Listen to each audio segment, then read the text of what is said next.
अस्सलाम वालेकुम, आपको खुशामदीद। बजट ट्रांसमिशन 2024-2025 में हम मुसलसल बजट के हवाले से बात करें, लेकिन शायद ये पाकिस्तान की तारीख का पहला बजट होगा कि जिसमें बजट अब आने वाला है, लेकिन कब आने वाला है हतमी तौर पर तारीख हुकूमत की तरफ से नहीं बताई गई है। न सिर्फ तारीख नहीं बताई गई बल्कि डिटेल्स क्या हैं इस बजट की वो भी बड़ी मुश्किल से बहुत कम सामने आ पा रही हैं।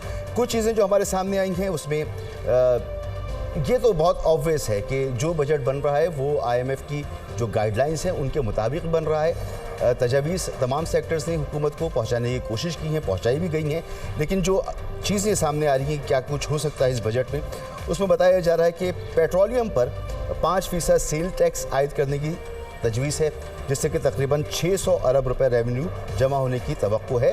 हुकूमत को 2000 अरब से ज़्यादा कि मज़ीद टैक्स लगाने हैं इस बजट के अंदर, ये भी बहुत वाज़ेह है। तो आइंदा माली साल के लिए जो ज़राई शोबे की ग्रोथ का हदफ रखा गया है वो 2% मुकर्रर किया गया है। आइंदा माली साल के लिए सनदी शोबे की ग्रोथ का हदफ 4.4% है। इसी तरह सर्विसेज सेक्टर के लिए 4.1। आइंदा माली साल में पैदावार का हदफ जो है वो 3.8 और फिशरीज़ की पैदावार का हदफ 3.2, जंगलात के लिए 3.1। एक लंबी ये फहरिस्त तो ज़रूर मौजूद है, लेकिन बुनियादी बात यही है कि हम एक IMF प्रोग्राम में हैं और IMF प्रोग्राम में रहते हुए टैक्स हमें बढ़ाना है। टैक्स कलेक्शन पहले ही हमारा एक बड़ा इशू रहा है। तो इस तमाम माहौल में हुकूमत जो बजट लेकर आएगी वो एक इस्लाहात का बजट तो हो सकता है, डेवलपमेंट का बजट वो कैसे होगा, क्योंकि डेवलपमेंट करनी है, मुल्क में FDI लेकर आनी है। अगर नहीं आती है तो मुल्क के मसाइल हल नहीं होते, मुल्क की मईशत का पहिया कैसे चलेगा, कई अवामिल जुड़े हुए हैं। तो इस हुकूमत के लिए ये बड़ा मुश्किल बजट होगा। मेहमानों का आपसे मैं तारुफ कराऊँ, जनाब ज़फ़र मोती साहब हमारे साथ मौजूद हैं, साबिक़ director PSX Pakistan stock exchange, साबिक़ फैयाज साहब वाइस प्रेसिडेंट FPCCI, और आबिल क़य्यूम सुलहरी साहब माहिर मईशत हैं और फूड सिक्योरिटीज़ पर गहरी नज़र रखते हैं। आप तीनों मेहमानों का बहुत शुक्रिया। ज़फ़र मोती साहब, क्या बात की जाए इस बजट के लिए? मैं मुसलसल ट्रांसमिशन कर रहा हूँ और हर दफ़ा यही सोचता हूँ कि पहले कभी माहौल पे थोड़ी सी बात कर लेते हैं। ऐसा माहौल देखने में नहीं आया कि बजट आना है, हमें पता है, अंदाज़ा है शायद 12 तारीख को आएगा, लेकिन डिटेल्स इसकी मंजर आम पर नहीं आ पा रही हैं। तो ऐसा क्यों है? इसलिए कि अभी तक प्रिपेयर्डनेस नहीं हुई है और ये अफरा तफरी का बजट होगा। जैसे कहते थे ना मदर ऑफ ऑल वॉर्स, तो ये मदर ऑफ ऑल बजट्स होगा और इसमें डूबेगा वही जो टैक्स भर रहा है। देखिए, फाइलर्स को ही ये बोझ डालना चाह रहे हैं। IMF भी ये चाह रही है। इनफैक्ट अनवर मकसूद के हिसाब से तो IMF ने USA का मैच का भी एक रखा था कि डिमांड कि वो हम हारें। अभी मीम्स बन रहे हैं। तो ये जो बजट है ये नॉन फाइलर को कोई अफेक्ट नहीं कर रहा है। एक आपके ही चैनल पर था लास्ट ईयर, तो उन्होंने कहा सबसे ज़्यादा खुश कौन हुआ इस बजट पर? मैंने कहा नॉन फाइलर्स। ना उसको परवाह है कि कौन सा हॉस्पिटल बनेगा, कौन सा रोड बनेगा, कौन से स्कूल में जाएगा पैसा, डिफेंस को कितना देना है, सूद पर कितना देना है, कुछ नहीं। वो कहा कि भाई 5 लाख से मैं बंद कर दो। क्या बंद कर दो? हमारे नौकर इतने, हम दूसरे सिम ले लेंगे। कि क्या इफेक्ट है उसका? कहीं पर आपको नज़र आए? ये बजट इतना परेशानी दे रहा है गवर्नमेंट को। आपने अभी जितने हदफ का है जी, इकोनॉमिक सर्वे तो पहले आएगा ना बजट से पहले, ऐसे ही है। तो उसमें आप देखिए हर फिगर जो है वो रिजेक्ट हुआ है और एक कई जगह पर जहाँ 3% इन्होंने हदफ रखा है, एग्जाम्पल दे रहा हूँ हाइपोथेटिकली, उधर 0.1 आया है, 0.5 आया है। तो यानी आपका लास्ट ईयर इतना बुरा है, अभी आपका ये साल भी अभी भी हम बैंक्रप्सी से निकल गए हैं, लेकिन करीब ही हैं। जैसे नहीं, हम कई मरतबा कहते हैं कि पॉवर्टी लाइन में इतना लोग। कल भी मैंने ये गुफ्तगू की थी। अच्छा। कि अभी भी मामला यही है कि हमें बिल्कुल IMF की गाइडलाइंस पे चलना है, वरना फिर डिफॉल्ट का खतरा खुदा ना खास्ता मौजूद है। पॉवर्टी लाइन से थोड़ा ऊपर में कितने पाकिस्तानी, ये कोई नहीं बताता है। आप पॉवर्टी लाइन में तो कह देते हैं, सपोज करो 40% पाकिस्तानी पॉवर्टी लाइन के ऊपर, 9 करोड़ से ऊपर, 9 करोड़ से। इसके फ़ौरन ऊपर जो आधा % या 2% पर हैं, वो भी 2 करोड़ हो जाएंगे आपके। ये देखिए, पॉवर्टी लाइन का मतलब ये है कि एक्सट्रीम पुअरनेस हो गई। इसके ऊपर भी वो ही एक्सट्रीम पॉवर्टी लाइन पे ही आता है, ऐसा ही वो नहीं आ रहा है। 107 बिलियन डॉलर रिजर्व है फिलीपींस का, 107 बिलियन। एक्सपोर्ट क्या कर रहा है? नर्सेज, मेड्स, ये सब, ठीक है जी। और इतना बड़ा रिजर्व है, हम कैसे बीट करेंगे किसी को भी? हम कभी कहते हैं कि इंडिया आगे निकल गया, बांग्लादेश, बाबा हम वो सिख कंट्री हैं, वो सिख मैन ऑफ यूरोप कहते थे टर्की को, जब सल्तनत उस्मानिया थी। हम इस रीजन के, इस सेंचुरी के सिख मैन पाकिस्तान है। जनाब आबिद क़य्यूम सुलहरी साहब, सर बहुत शुक्रिया आपका भी। मैं बड़े सीनियर सहाफ़ियों को सुन रहा था, उन्होंने कहा कि पहले कभी ऐसा माहौल नहीं देखा कि हम फाइनेंस मिनिस्ट्री में जा रहे हों और हमें रोक लिया जाए। तो पिछले हफ्ते तक तो ये माहौल रहा। तो इतना, जैसे ज़फ़र मोती साहब ने भी कहा कि तैयारी नहीं है, क्या वाकई ये मामला है या कोई और मामला है? मेरा ख्याल है कि तैयारी ऑलरेडी हो चुकी है। वो तैयारी ये है कि जो स्टाफ मिशन के वापस जाने के बाद जब ये कहा गया कि अगले प्रोग्राम की निगोशिएशन जो है वो स्टार्ट होगी अगले माली साल का बजट आने के बाद, तो इसका एक मतलब तो ये निकला कि आपका जो ये वाला फाइनेंस बिल या ये जो बजट है ये पार्लियामेंट से पास होगा, तो उसके बाद अगले प्रोग्राम की जो है वो निगोशिएशन स्टार्ट होगी।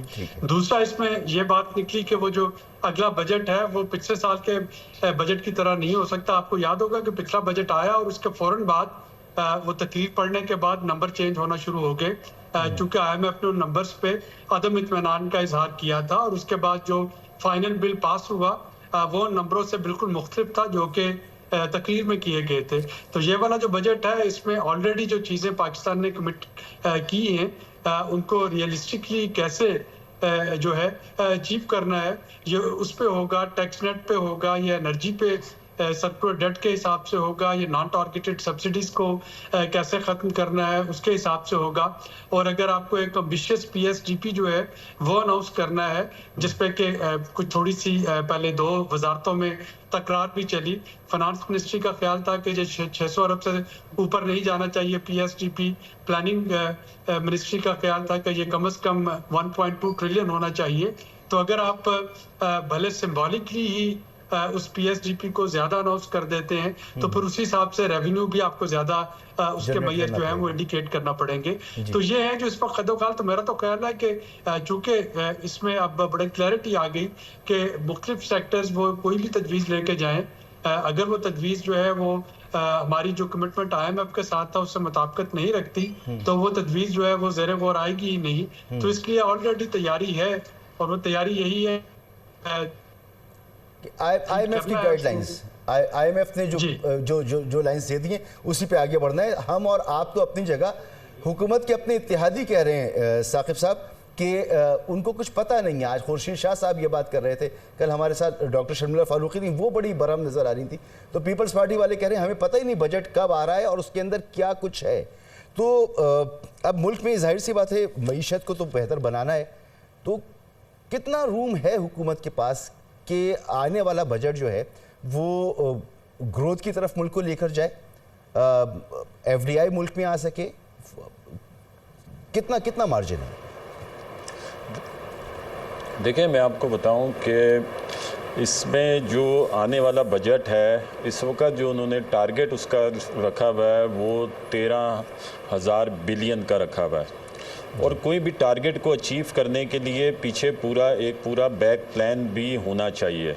जबकि इस वक्त पोजीशन ये है कि मेरे ख्याल में जितना भी हमारा जो उन्होंने ये टारगेट रखा हुआ है वो बग़ैर इंडस्ट्रियलाइजेशन के या बग़ैर इंडस्ट्री की सपोर्ट के वो किस तरह पूरा हो सकता है।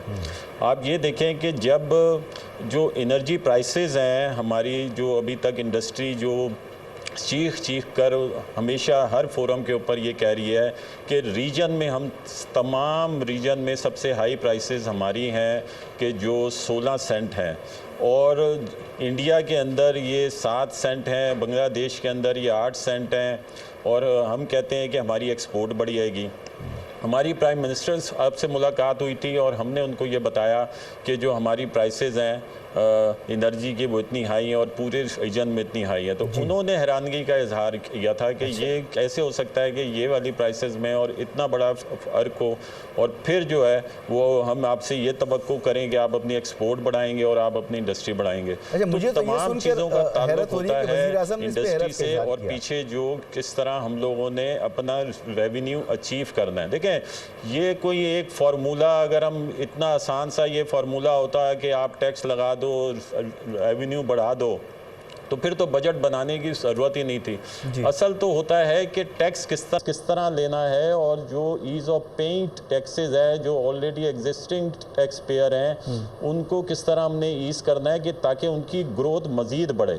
हमारे यहाँ ये अलमिया ये है कि जो वो जो 4.6 मिलियन जो हमारे पास टैक्स पेयर हैं वही हैं, लेकिन वो टैक्स पेयर नहीं है, वो सिर्फ फाइलर हैं। उसमें से सिर्फ 2.2 मिलियन जो है वो टैक्स देते हैं। और मैं आपको एक बड़ी हैरान कुन फिगर बताऊं कि उसमें से भी सिर्फ 13,000 के 14,000 जो टैक्स पेयर हैं वो टोटल 75% दे रहे हैं टैक्स।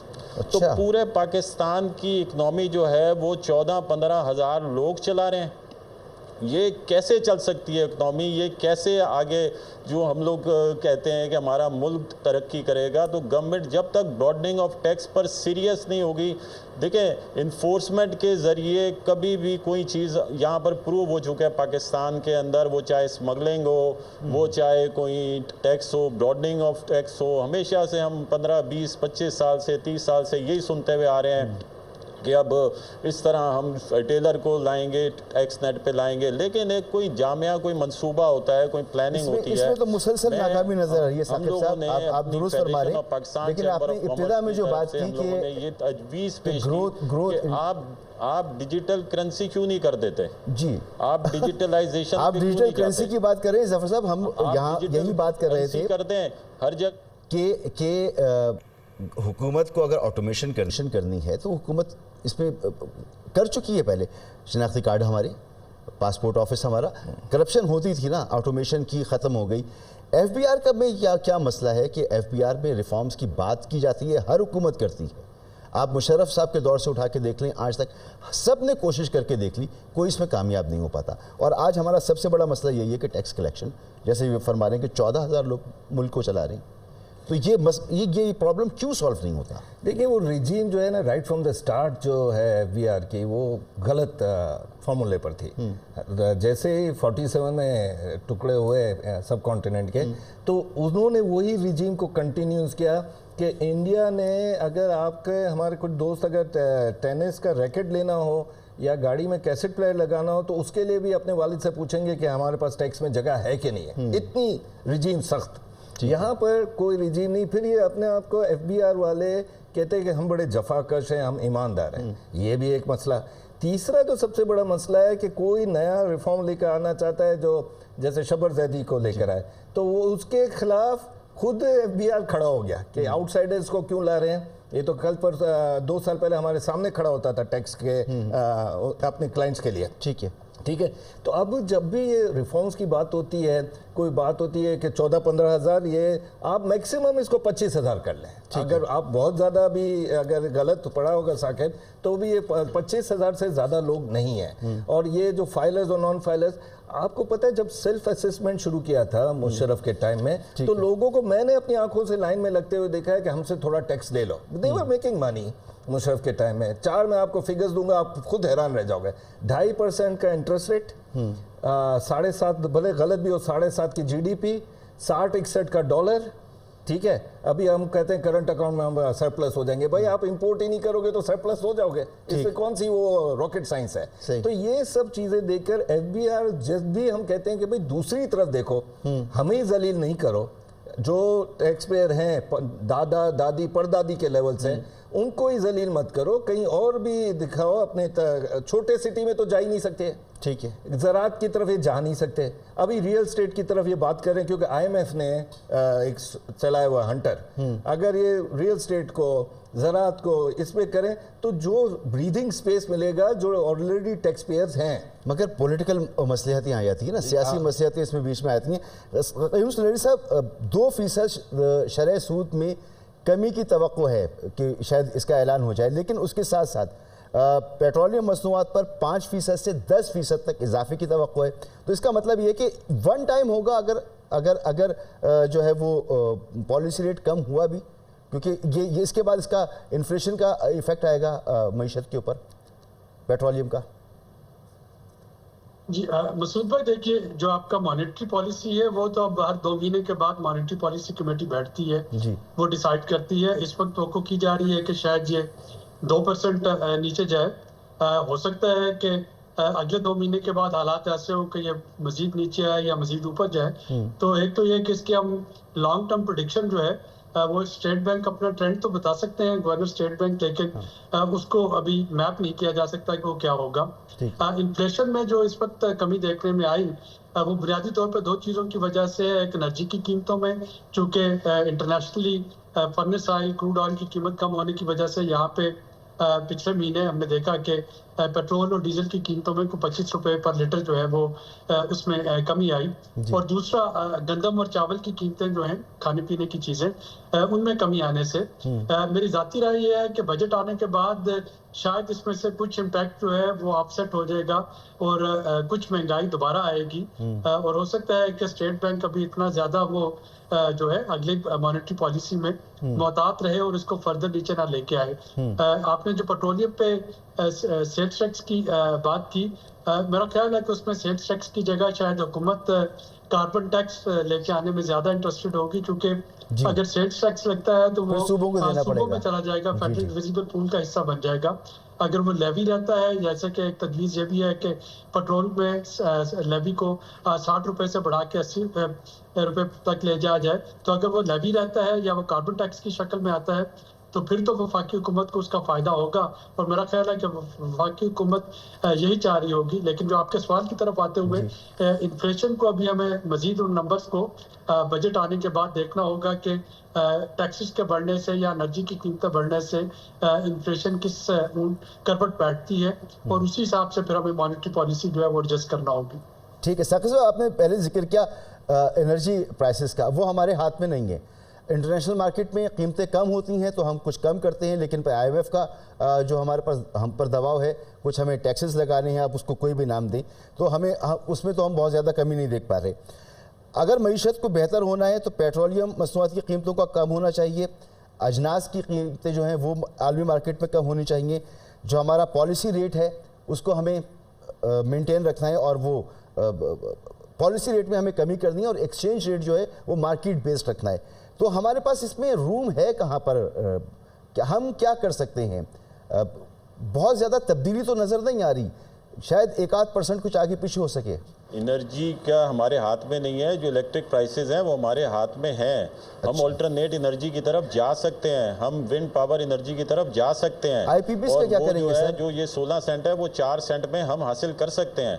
लेकिन हमारा अलमिया ये है कि जो आईपीपीएस के साथ हमारे गलत एग्रीमेंट हुए हुए हैं, कि जिनको वो कहते हैं कि ये एक ऐसा एग्रीमेंट है जो चेंज ही नहीं हो सकता, चाहे वो, हालांकि हर एग्रीमेंट में इस किस्म की शिक मौजूद होती है कि अगर मुल्क के हालात ऐसे साजगार ना हो तो उनमें चेंजिंग लाई जा सकती है। हम ये कब तक कैपेसिटी चार्जेस जो है भरते रहेंगे? आपको पता है कि तकरीबन 45,000 मेगावाट जो है वो जनरेट कर रहे हैं आईपीपीस, जो पावर जनरेशन हो रही है, और सिर्फ 22,000 मेगावाट हमारी ट्रांसमिट लाइन में है। तो क्या कोई उनसे ये पूछने वाला नहीं है कि जो बकाया जो हम नहीं इस्तेमाल कर रहे और जो वो ट्रांसमिट लाइन में नहीं दे रहे, उसके चार्जेस भी वो हम भर रहे हैं कैपेसिटी चार्जेस की सूरत में। अब इसको तो कबूल करना पड़ेगा ना। मतलब ये तो इस तरह तो मुल्क चल ही नहीं सकता। यही तो हम बात कर रहे हैं सर। मसले को सॉल्व नहीं करेंगे।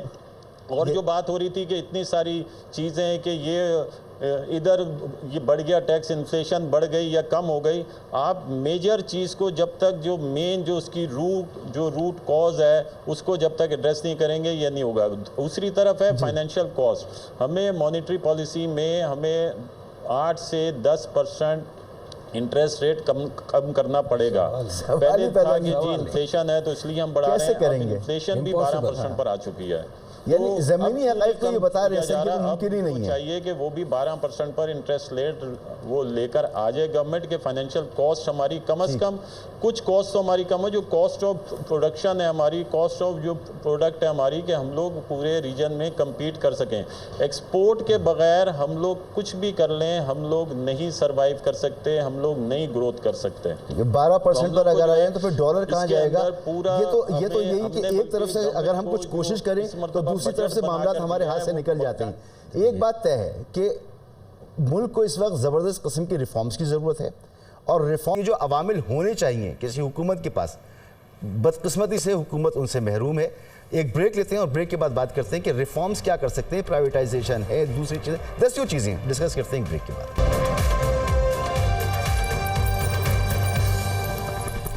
Welcome back. मुल्क की मईशत को चलाने के लिए अगर रिफॉर्म्स करनी है और इस आने वाले बजट में मुतवक्किया तौर पर रिफॉर्म्स बजट होगा ये, तो इस वक्त तक जो हुकूमत की कारकर्दगी रही है रिफॉर्म्स के हवाले से, पीआईए की प्राइवेटाइजेशन जो पिछले महीने तक मुकम्मल हो जानी चाहिए थी वो मुकम्मल नहीं हुई।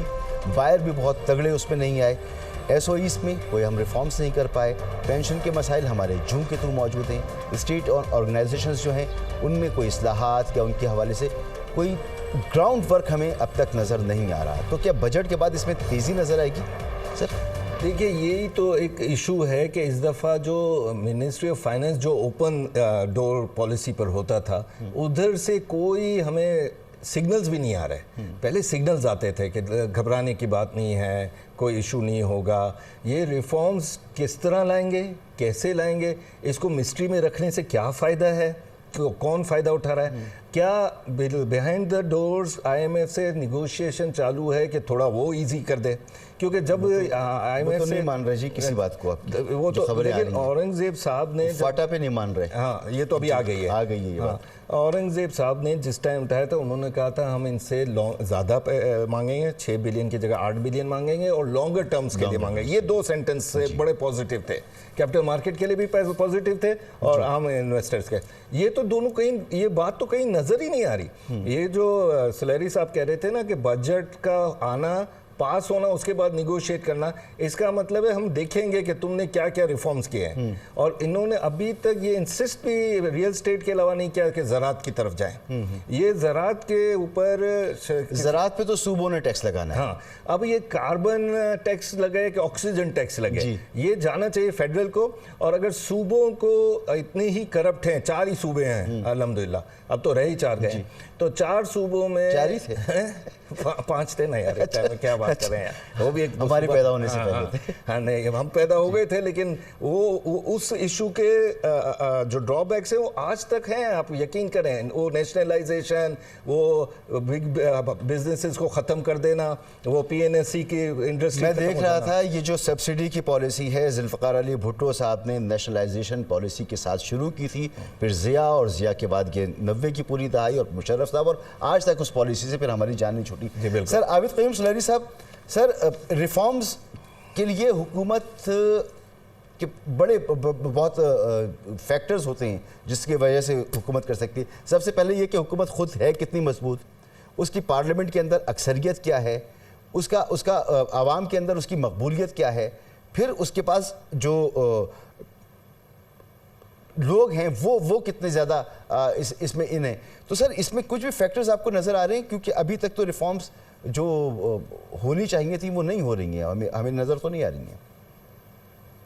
देखिए मसूद, जैसे अभी मोतीवाला साहब फरमा रहे थे, अगर ये रिक्वायर्ड रिफॉर्म्स आपको नहीं मिलती तो इसका मतलब ये होगा कि कुछ अरसे के लिए फिर IMF के प्रोग्राम में ताख़ीर आ जाएगी। और मेरा नहीं ख्याल कि हुकूमत इस वक्त ताख़ीर अफोर्ड कर सकती है, बिजनेसेस ताख़ीर अफोर्ड नहीं कर सकते। इस वक्त हम सब की यही ख्वाहिश है कि आपके एक IMF प्रोग्राम में आए, ताकि रुपया जो एक स्टेबिलिटी पिछले 1 साल से जो देखने में आ रही है वो रेंज बाउंड रहे, वो स्टेबल रहे, लोग अपने उसके मुताबिक प्लान जो हैं वो फाइनल कर सकें। तो अगर रिफॉर्म नहीं होंगे तो फिर IMF का प्रोग्राम भी नहीं होगा। और यही वजह है कि हुकूमत को माज़रत आपकी बात कट रही है, बिल है या नहीं है, उसके असरात क्या पड़ेंगे हुकूमत के ऊपर और मुल्क पर, वो जरा बताएं। आपने शुरू में कहा था कि थोड़ी महंगाई बढ़ेगी, तो मुझे पीछे से आवाज़ आई सर क्या वाकई थोड़ी बढ़ेगी? नहीं, सवाल नहीं, बहुत ज़्यादा बढ़ेगी। देखिए, इसके अगर आप कैपेसिटी पेमेंट चार्जेस जो है वो कंटेन करना चाहते हैं और रिड्यूस करना चाहते हैं, तो इसका मतलब है कि बिजली, गैस के और नर्ख जो है उनमें इजाफा, और ये बजट का हिस्सा नहीं होता। ये आपका हर 2 महीने के बाद फ्यूल एडजस्टमेंट प्राइस जो है वो डिस्ट्रीब्यूशन कंपनीज नेपरा के जरिए डिटरमिन करवाती हैं। ओगरा जो है वो गैस के रेट कर रहा होगा तो उसका बजट में कोई खास नहीं, उसमें सिर्फ यही इन्फॉर्म काफ़ी है कि ओगरा और नेपरा की सिफारिशात जो हैं वो हतमी होगी, उसकी वज़ीर आज़म से मंजूरी जो है वो लेना ज़रूरी नहीं। मगर सर वो भी तो वेट हो रही है ना IMF के साथ। 60 रुपए अगर अभी हम ले रहे हैं टैक्स, या 65 रुपए टैक्स ले रहे हैं, तो इतना टैक्स हमें अभी भी नहीं लेना चाहिए, उस पर भी हम 10% बढ़ाने की बात कर रहे हैं। तो ये बजट से हटकर तो हमारी मजबूरियां हैं ना। वो जो टैक्सेशन है ना, वो जैसा मैंने कहा था कि अगर आपको अपना सिंबॉलिकली भी PSDP, हम ये जहन में रखें कि PSDP जो है सारा का सारा खर्च नहीं होता, ना एलोकेट होता है, लेकिन नंबर तो आपको बैलेंस करने हैं ना। अगर वहाँ पे हमें 1.2 ट्रिलियन, 1.5 ट्रिलियन, 1 ट्रिलियन प्लस का कोई नंबर दिखाना होगा तो हमें उसी हिसाब से रेवेन्यू का भी दिखाना होगा कि वो रेवेन्यू कहाँ से पूरा होगा। और पिछले साल के तजर्बे से हम सीख चुके हैं कि पिछले साल जो बजट था उसमें चूंकि प्रोविंशियल सरप्लस जो है वो बड़ा चढ़ा के दिखाया गया था, एक तो और उसमें ऐसे रेवेन्यू मैयर दिखाए गए थे जो कि IMF का ख्याल में प्रैग्मेटिक नहीं थे, तो वो नंबर सारे चेंज हो गए।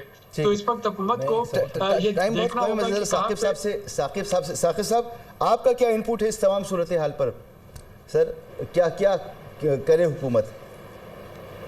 पॉलिसी रेट तो नीचे नहीं आ सकता। देखिए, सबसे पहले तो हुकूमत को ये चाहिए, IMF ये कभी भी नहीं कहता कि अगर कोई ईज़ ऑफ पेइंग टैक्सेस के लिए कोई रिफॉर्म्स ला रहे हैं तो वो ना लाएं। इस वक्त पाकिस्तान जो है वो 161 नंबर पर है, रैंक कर रहा है out of 190 ease of paying taxes में। हमारा मानना यह है कि जब तक ईज़ ऑफ पेइंग टैक्सेस नहीं होगी, लोग मज़ीद टैक्स के ऊपर नहीं आएंगे। जो इधर कंबोडिया जैसे मुल्क में वो 108वें नंबर पर है और जो बांग्लादेश है वो 105वें नंबर पर है।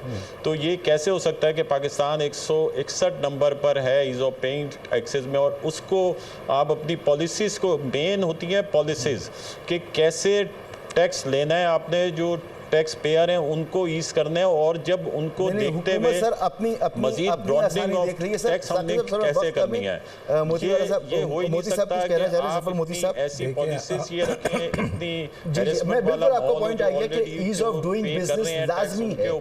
देखिए, आपने जो सवाल पूछा है ना वो पॉलिटिकल सवाल था कि भाई वो आप इकोनॉमी पॉलिटिक्स से जुड़ी हुई है। हाँ, तो यही तो है कि ये बजट पास कैसे होगा, हुकूमत की अनपॉपुलरिटी जैसे ही बढ़ेगी तो वो कैसे करेंगे। आप खाली एक काम कीजिए, आप अपने चैनलों पर इनके जो प्रोग्राम्स चला रहे हैं जो गवर्नमेंट के, उनकी बॉडी लैंग्वेज देख लीजिए। बॉडी लैंग्वेज से पता चल जाता है कि खुद घबराए हुए हैं। हमको क्या कहेंगे कि घबराना नहीं है। पीपल्स पार्टी से बयानात आ रहे हैं, अगर पीपल्स पार्टी साथ में नहीं है तो बजट पास कैसे होगा? बजट तो पास, सिंपल ईज ऑफ पेइंग, ये सेल्फ असेसमेंट थी तो कितनी ईज ऑफ बिजनेस हो गई थी। मुशर्रफ के टाइम में बिजनेसेस बढ़ रहे थे, घट नहीं रहे थे। और जब कहीं मुशर्रफ की बात करते तो कहते हैं आप डिक्टेटर के साथ हो। भाई हम डिक्टेटर के साथ नहीं, हम मुल्क के साथ हैं। हम चाहते हैं कि मुल्क बच जाए।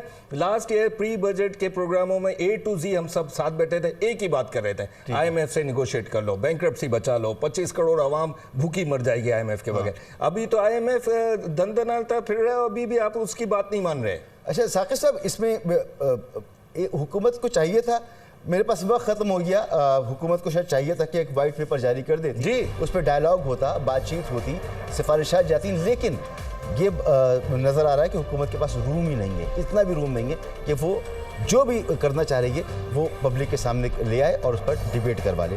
बहरहाल बहुत शुक्रिया ज़फ़र मोती साहब, साक़िब फ़ैयाज़ साहब, मोहतरम जनाब आबिद क़य्यूम सुलैरी साहब, इजाज़त दीजिए, अल्लाह हाफ़िज़।